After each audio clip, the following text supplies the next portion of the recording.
Hey guys, it's Joshua Revel here, and today I'm going to be reviewing a case study called Night Work and the Risk of Cancer Among Men. So let's hop to it. So, why did they perform the study? Well, scientists wanted to know if night work might influence cancer risk, possibly via suppression of melatonin release. So, there's a few things you need to know.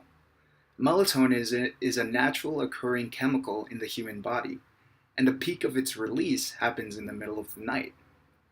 Scientists also found out that exposure to light suppresses melatonin. So while you're working, you're exposed to light and you're not getting enough rest, thus suppressing melatonin even further.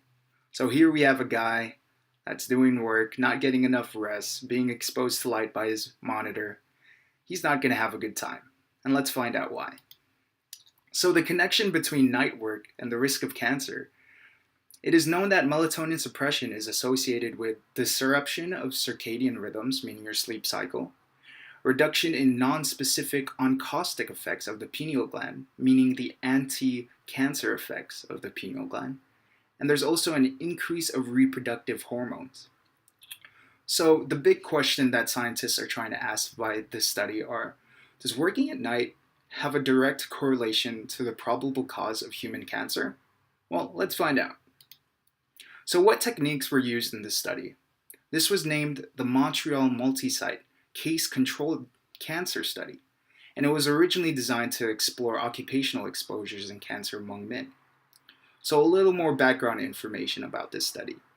It occurred in 1979 through 1985. People were interviewed 30 minutes to 2 hours about their lifestyle choices, every job that they've had, and a detailed medical record. This all occurred in the greater Montreal area. So people involved in this case. So in the case we have people aged 35 to 70 years of age. They were hospital patients with pathologically confirmed cancer, meaning a doctor went in, diagnosed them with cancer, and that was that. There was a total of 4,576 participants involved. And in the control side, we have people 35 to 70 years of age, taken from the general population, and there's 533 total participants. This represents the total population in the greater Montreal area. So the major results and significance of this case. Here we have a table of the results, and it's kind of hard to understand, but I'll give you the basic gist of it. You want to have a high confidence interval in order for your information to be relevant. And luckily for this case, all of the confidence intervals are 95%. And the odds ratio is what is the determining factor between cancer patients and non-cancer patients. So for example, let's take a look at colon cancer.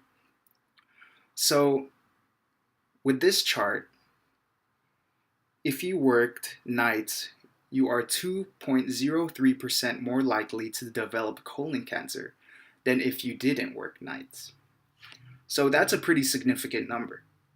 So in this study, they found out the significant numbers in relation to cancer is in lungs, prostate, colon, bladder, rectum, and lymphoma. The non-significant is stomach, kidney, esophagus, and melanoma. So that means there's a high correlation of people working at night and getting the cancer in these areas as opposed to these areas.